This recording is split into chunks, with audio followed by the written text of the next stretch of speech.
Cadmium pigments are a class of pigments that have cadmium as one of the chemical components. Most of cadmium produced worldwide is used in the production of nickel-cadmium batteries, but about half the remaining consumption, which is about 2,000 tons annually, is used to produce colored cadmium pigments. The principal pigments are a family of yellow, orange, red cadmium sulfides and sulfoselenides, as well as compounds with metals other than cadmium. Artists' paints, brilliantly colored, with good permanence and tinting power. Cadmium yellow, cadmium orange and cadmium red are familiar artists' colors, as well as being frequently employed as architectural paints, since they can add life and vibrancy to renderings. The greatest use is in the coloring of plastics and specialty paints, which must resist processing at surface temperatures up to 3000 degrees Celsius. The color fastness or permanence of cadmium requires protection from a tendency to slowly form carbonate salts with exposure to air. Most paint vehicles accomplish this, but cadmium colors will fade in fresco and mural painting. The following are commonly used as pigments in artists' paints. Cadmium yellow is cadmium sulfide.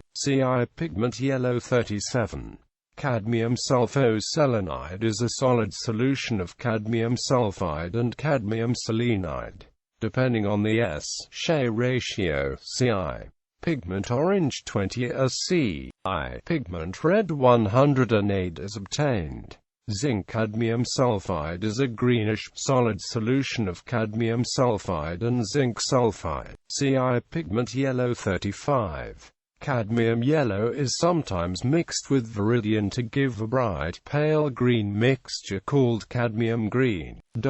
When first introduced, there were hardly any stable pigments in the yellow to red range, with orange and bright red being very troublesome. The cadmium pigments eventually replaced compounds such as mercury sulfide with greatly improved light fastness. Cadmium pigments are known for excellent light fastness, although the lighter shades can fade in sunlight. Safety. Cadmium sulfide is not very toxic when used as a pigment, although acute exposure to cadmium vapors from welding is harmful. The cadmium pigments have been partially replaced by isopigments. These have significantly inferior light fastness, but still good, and they have the advantage of both being cheaper and non-toxic. In some countries, consumer activists such as Michael Vernon in Australia were successful in banning the use of cadmium pigments in plastics that could be used for toy manufacture, owing to the toxicity of cadmium.